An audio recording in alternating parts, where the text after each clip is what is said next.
In a significant stride toward regional integration, partner states of the East African community have collectively developed a roadmap to implement Kiswahili as an official language. Each member state has taken steps to fulfill the objectives outlined in the roadmap, with Uganda placing emphasis on teaching Kiswahili in lower secondary education. The IALA passed a resolution in 2016 that this should be the second official language. And then, as I said, UNESCO has also done the same thing. So here we are now to kickstart the awareness program in Uganda. And I'm glad that a lot of people have taken interest. I'm receiving information from people who know Swahili in Uganda, who want us to know that they are there, so that if we need them, we can invite them. Within 1,000 years or 500 to 200 years, Swahili will be spoken in Japan, in France, in America. Swahili will be international, a world language. Language is a very important component of integration.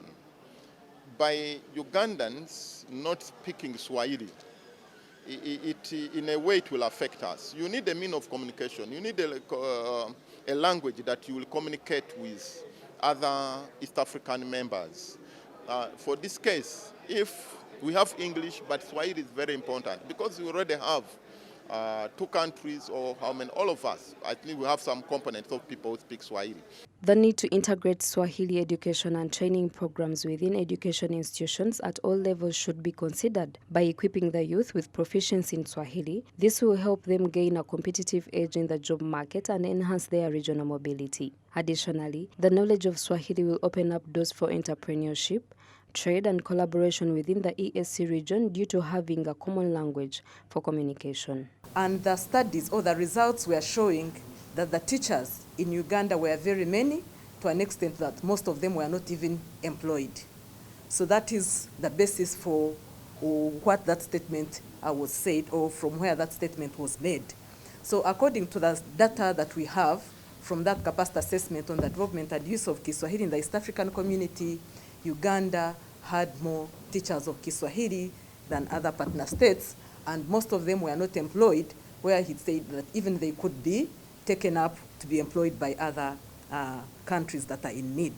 Kusambaza Kiswahili, I'm using Kiswahili, is to propagate. Kusambaza, propagate is what we want. And do you know that the common person, like I said earlier, the common person of Uganda, especially the business community, they use 80% Kiswahili than they would use English if you chose the two languages, you see? And our traders are now very national. We are carrying from my own constituencies, constituency of Wulo East, we carry mechanized to Sudan, South Sudan, Juba, and other places.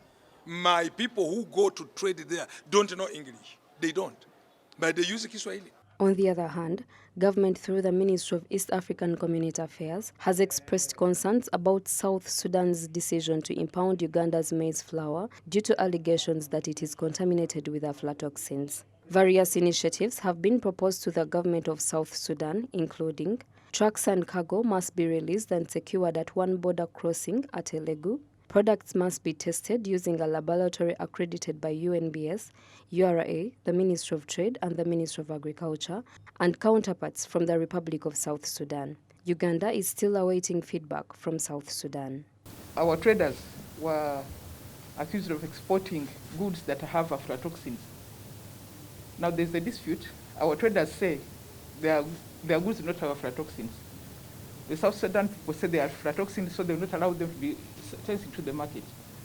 So they impounded the trucks. Then we tried to send the inspectors of Uganda Bureau of Standards and the Republic of South Sudan Bureau of Standards to work together to verify whether there were aflatoxins, but that became difficult. So what we have done, we have now asked the East African community to send independent inspectors at the Elegu border. The trucks will come from Sudan, park at the Elegu border. The inspectors will come and inspect, and then tell us whether actually they have aflatoxins. But this Swahili, a language widely spoken in the East African region, holds the potential to bridge linguistic and cultural gaps, facilitating communication and understanding among trading partners. By adopting Swahili as a common language, exporters can navigate non-tariff barriers more effectively and promote seamless trade interactions. Naomi Mutumba, Smart24 TV, Business Today.